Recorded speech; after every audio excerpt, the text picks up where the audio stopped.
Un tikmēr redzam nākamo pāri. Šādu duelu mēs parasti redzam Latvijas drifta kausā Pro AM klasē. Šodien viņi neizdriftā sacenšās savā starpā. Pa priekšu Regnārs Mozgatļaviņš, seko viņam Voldemārs Siliņš.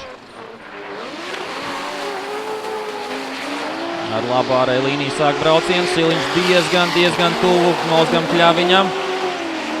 Tagad nedaudz uz mirkli atpaliek, jo Mozgatļaviņš izvēlās tādu šaurāku trajektoriju.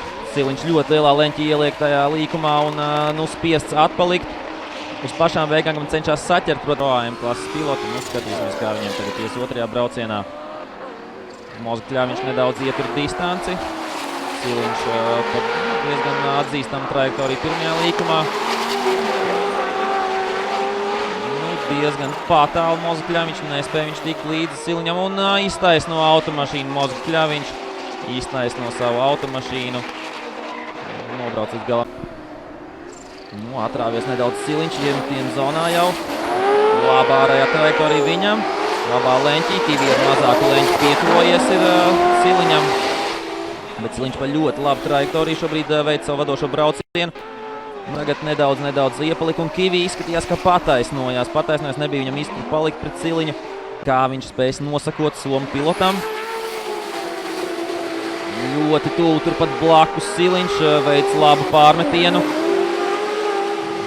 Kivi caur iekšējo līniju, Siliņš viņam tieši tāpat šobrīd cenšas sekot.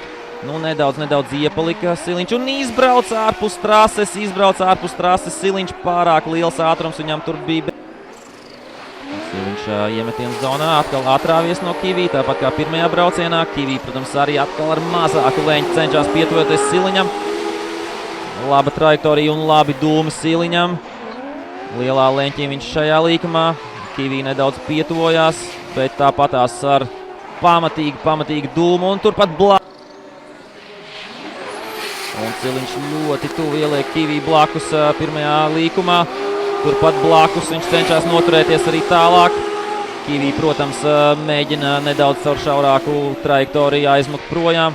Bet Siliņš turpat aiz viņu un sagriežās. Mika Kivi sagriežās un par laimi nav Voldemārs Siliņš.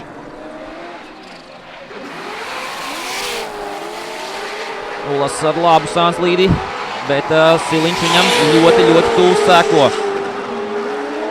Spiests tagad nedaudz iepalikt. Siliņš, manuprāt, ar labāku līniju bija tajā trases daļā, tāpēc nedaudz arī distance radās. Un ar pamatīgiem dūmiem abi divi braucēji pabeidz agresīvi sekot Siliņam.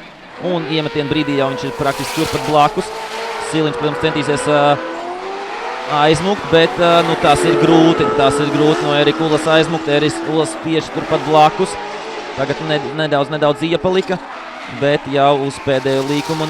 Arī tomēr ir distance. Nav viņš praktiski blakus un pabeidz tomēr blakus abi